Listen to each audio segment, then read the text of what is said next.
Good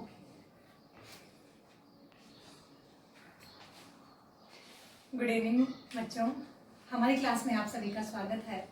आज मैं जिस टॉपिक के साथ आपके पास आई हूँ वह है न्याय, जस्टिस। न्याय पॉलिटिकल साइंस के सिलेबस में देखें तो हर क्लास के सिलेबस में इसका 11th के बाद 12th first year college level और उसके बाद कंपटीशन एग्जाम्स में भी इसका कहीं ना कहीं उल्लेख किया गया है और उसके बारे में प्रश्न आते रहते हैं और ये बहुत ही इम्पोर्टेंट टॉपिक है। इम्पोर्टेंट टॉपिक इसलिए है कि राज्य कहें या समाज कहें, उसकी अवधारणा न्याय के बिना समाप्त नहीं होती है, या यूं कहें कि न्याय राज्य का मूल है या राज्य का उद्देश्य है तो वह गलत नहीं होगा कि बिना न्याय के राज्य की स्थापना करने का कोई तुक ही नहीं बनता है। न्याय का सिद्धांत प्राचीन काल से लेकर वर्तमान समय तक यूं का यूं इतना महत्वपूर्ण बना हुआ है कि जिसको राजनीतिक विचारक अपने नए नए विचारों के साथ समझौते रहते हैं और नए विचारों के साथ प्रस्तुत करते रहते हैं। न्याय जो 12th क्लास के सिलेबस के अकॉर्डिंग पढ़ रहे हैं उसमें प्लेटो का न्याय आज हम पढ़ने जा रहे हैं। प्लेटो एक राजनीतिक यूनानी विचारक था। प्लेटो का न्याय नैतिक न्याय था। प्लेटो ने अपने न्याय को कानूनी अवधारणा में बांधने का प्रयास नहीं किया। प्लेटो ने नैतिक न्याय के रूप में न्याय की उल्लेखना की है। प्लेटो ने अपनी पुस्तक द रिपब्लिक में न्याय का उल्लेख किया है, जिसमें भाग 2, 3 और 4 के अंतर्गत न्याय का उल्लेख किया है। प्लेटो की द रिपब्लिक न्याय के सिद्धांत से इतनी ओतप्रोत है कि इसे न्याय की मीमांसा या कंसर्निंग जस्टिस का नाम भी दिया जाता है। यह पुस्तक न्याय की मीमांसा के रूप में इसलिए जानी जाती है कि राज्य के जो उद्देश्य है वह है सद्गुण की या सद्जीवन की प्राप्ति करना और उसका मूल आधार है न्याय। प्लेटो ने न्याय को समझाते हुए कहा है कि प्लेटो बताता है कि न्याय आत्मा का गुण है, व्यक्ति की आत्मा का गुण है और व्यक्ति की आत्मा में 3 तत्व होते हैं और इन तीनों तत्वों यानी तीनों आत्मीय तत्वों के अनुसार ही समाज के 3 वर्गों का निर्माण होता है, जिसे हम इस प्रकार से समझ सकते हैं। प्लेटो ने माना है कि आत्मा का पहला गुण विवेक, जो सार्वयवी स्थान के अकॉर्डिंग या सार्वयवी सिद्धांत के अनुसार वह हमारे मस्तिष्क में निवास करता है और जिससे समाज का निर्माण होता है वह होता है दार्शनिक वर्ग या शासक वर्ग। दूसरा आत्मा का गुण है शौर्य, जो हमारे वक्ष स्थल में निवास करता है और इसके फलीभूत समाज में सैनिक वर्ग का उद्भव होता है। तीसरा तत्व है तृष्णा। तृष्णा के कारण तृष्णा हमारे शरीर में उदर में निवास करता है और जिसके कारण उत्पादक वर्ग या व्यापारिक वर्ग का उदय होता है। इस प्रकार से प्लेटो ने माना है कि जो न्याय है वह अकेला नहीं है, अर्थात न्याय का जो रूप है वह दोहरा है, अर्थात न्याय व्यक्तिगत भी है और न्याय सामाजिक भी है। व्यक्तिगत न्याय में आत्मा के गुणों के रूप में और सामाजिक न्याय के रूप में वह वर्ग के रूप में है। व्यक्तिगत न्याय, प्लेटो का न्याय व्यक्तिगत न्याय है, प्लेटो का न्याय सामाजिक न्याय है, अर्थात व्यक्ति अपनी आत्मा के गुणों के अनुरूप समाज के किसी एक वर्ग का निर्माण कर लेता है। प्लेटो का न्याय व्यक्तिगत न्याय, प्लेटो का न्याय सामाजिक न्याय 2 रूपों में है। व्यक्तिगत न्याय के रूप में आत्मा के गुण और सामाजिक न्याय के रूप में समाज के वर्गों का निर्माण करता है। प्लेटो के न्याय की अवधारणा में महत्वपूर्ण बात यह है कि वह यह कहता है कि प्रत्येक व्यक्ति में 3 तत्व समाहित होते हैं। प्रत्येक व्यक्ति में 3 तत्व होते हैं। आत्मा में 3 तत्व होते हैं, विवेक, शौर्य और तृष्णा। ये प्रत्येक व्यक्ति में समाहित होते हैं, लेकिन राज्य के द्वारा प्रदान की जाने वाली शिक्षा व्यवस्था के फलीभूत इन तीनों तत्वों में से कोई एक तत्व व्यक्ति में प्रबल रूप से उद्विग्न हो जाता है, प्रबल रूप से स्थान प्राप्त कर लेता है। परिणाम स्वरूप उस रूप के कारण वह व्यक्ति उस निश्चित वर्ग में चला जाता है।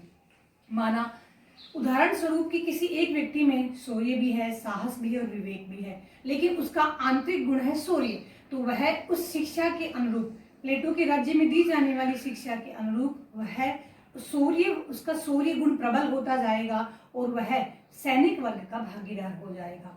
इस तरह से अलग अलग 3 वर्गों का निर्माण हो जाता है। एक सबसे इम्पोर्टेंट बात जो प्लेटो के न्याय सिद्धांत में कही जा सकती है वह यह है कि समाज में जब 3 वर्ग बन जाते हैं और तीनों वर्गों का अलग अलग विभाजन कार्यों के अनुसार हो जाता है, उनके कार्यों में हस्तक्षेप नहीं करना अर्थात निर्दिष्ट कार्यों का अहस्तक्षेप ही प्लेटो का न्याय है। प्लेटो का मानना है कि यह एक नैतिक अवधारणा है, निर्धारित वर्ग के लिए निर्धारित कार्य दिया गया है उसे करना ही न्याय है। अगर कोई ऐसा करता है, यानी कोई भी वर्ग ऐसा करता है, किसी दूसरे वर्ग के कार्यों में हस्तक्षेप करता है, दार्शनिक वर्ग के कार्यों में सैनिक वर्ग के द्वारा हस्तक्षेप किया जाता है और सैनिक वर्ग के कार्यों में व्यापारिक वर्ग या उत्पादक वर्ग के द्वारा हस्तक्षेप किया जाता है, तो वह अनिष्टकारी और अन्यायपूर्ण होगा। जैसा कि मैंने पहले भी बताया है, प्लेटो का न्याय कानूनी न्याय नहीं है, यह एक नैतिक अवधारणा है। प्लेटो से पूर्व जो न्याय की अवधारणाएं थी उनका प्लेटो ने खंडन किया है। प्लेटो से पूर्व परंपरावादी विचारक सिफलस था, उसने कहा कि न्याय सत्य बोलना और अपना ऋण चुका देना ही न्याय है।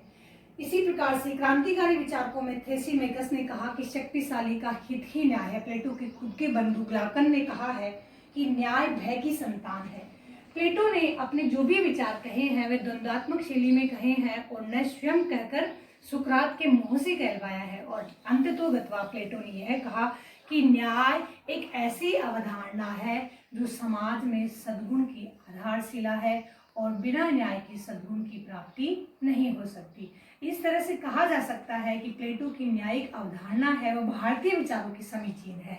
जब भारतीय विचारों में धर्म और कर्तव्य पालन को प्रमुखता दी गई है, उसी के अनुरूप प्लेटो भी अपने तीनों वर्गों को अपने कर्तव्यों के पालन करने के साथ यह कहता है कि निर्दिष्ट कार्य को करना अर्थात किसी वर्ग के लिए निर्धारित कार्य को करना ही न्याय है। इस तरह से कहा जा सकता है कि प्लेटो की न्याय की अवधारणा तत्कालीन समय से लेकर आज तक उतनी ही समीचीन बनी हुई और उतनी ही प्रासंगिक बनी हुई है। प्लेटो का न्याय विशेषीकरण के सिद्धांत पर आधारित है, अर्थात यह विशेषीकरण के सिद्धांत पर इस प्रकार से आधारित है कि प्रत्येक वर्ग के लिए विशेष कार्य का यह विवेचन करता है। अर्थात सैनिक वर्ग के कार्यों का संपादन करना है, उत्पादक वर्ग को उत्पादन कार्यों का संपादन करना है और शासक वर्ग को या दार्शनिक वर्ग को दार्शनिक का कार्य या शासक का कार्य करना है। अगर कोई कार्य में हस्तक्षेप करता है तो वहां न्याय की स्थिति नहीं होगी। इस नैतिक अवधारणा के साथ में हम न्याय के प्लेटो के इस अवधारणा को समझ सकते हैं। प्लेटो का न्याय, सबसे इम्पोर्टेंट बात इस प्लेटो के न्याय के सिद्धांत में जो अंततः लास्ट में हम पढ़ते हैं वह यह है कि प्लेटो का न्याय रचना प्रकल्प मूलक सिद्धांत है। रचना प्रकल्प मूलक सिद्धांत प्लेटो के न्याय को इसलिए कहा गया है कि सपोज दैट जैसे हम कोई घर बनाते हैं और उस घर के निर्माण में प्रत्येक स्तर पर किसी न किसी का योगदान होता है, अर्थात नींव का अलग योगदान होता है, खिड़कियां बनाने में अलग व्यक्ति का योगदान होता है, इसकी छत बनाने में की कारीगरी में या इंटीरियर में किसी का अलग योगदान होता है। अब प्रत्येक वर्ग के अलग अलग कंट्रीब्यूशन से इस घर का निर्माण होता है, अर्थात नई रचना का प्रकल्पना होती है। इसी प्रकार से प्लेटो ने कहा है कि इन तीनों रचनाओं के संयुग्मन से या इनके सहयोग से, इन तीनों वर्गों के सहयोग से एक समाज या उस समय समाज और राज्य में कोई अंतर नहीं किया जाता है, समाज या राज्य का निर्माण होता है। अर्थात तीनों वर्गों के सहयोग के माध्यम से ही इस समाज रूपी घर का या राज्य रूपी घर का निर्माण होता है। अंततोगत्वा हम वापस दोहराते हुए प्लेटो के न्याय सिद्धांत को समझते हैं।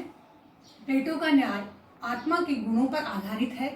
आत्मा के गुणों का वृहद रूप सामाजिक न्याय में रूप लेता है, अर्थात प्लेटो का न्याय व्यक्तिगत न्याय है, प्लेटो का न्याय सामाजिक न्याय है। प्लेटो के न्याय में व्यक्तिगत न्याय में आत्मीय गुणों को देखा जाता है। आत्मीय गुणों में 3 तत्व प्रमुखता से होते हैं, साहस, विवेक और तृष्णा। साहस से सैनिक वर्ग का उद्भव होता है, विवेक से दार्शनिक या शासक वर्ग का उद्भव होता है, तृष्णा से उत्पादक एवं व्यापारिक वर्ग का उद्भव होता है। ये तीनों वर्ग समाज में आकर राज्य में अपनी भूमिका का जब निर्वहन करते हैं उस समय अपने अपने कार्यों का निष्पादन करते हैं, अर्थात निर्दिष्ट कर्तव्यों का निर्वहन करते हैं, तो वही न्याय है। अर्थात किसी वर्ग के द्वारा दूसरे वर्ग के कार्यों में हस्तक्षेप नहीं किया जाना ही न्याय है। प्लेटो का न्याय आत्मा का वृहद रूप है, अर्थात एक विशेषीकरण का रूप है। प्लेटो के न्याय में एक निश्चित शिक्षा और दीक्षा के माध्यम से फलीभूत करके एक गुण को प्रबल किया जाता है। इस प्रकार से प्लेटो का न्याय विशेषीकरण के सिद्धांत पर आधारित है। प्लेटो का यह न्याय का सिद्धांत उसकी प्रमुख कृति द रिपब्लिक में दिया गया है, जिसे कॉन्सर्निंग ऑफ जस्टिस या न्याय की मीमांसा भी कहा जाता है। इस प्रकार से कहा जा सकता है कि प्लेटो का न्याय नैतिक न्याय है, न कि कानूनी न्याय है।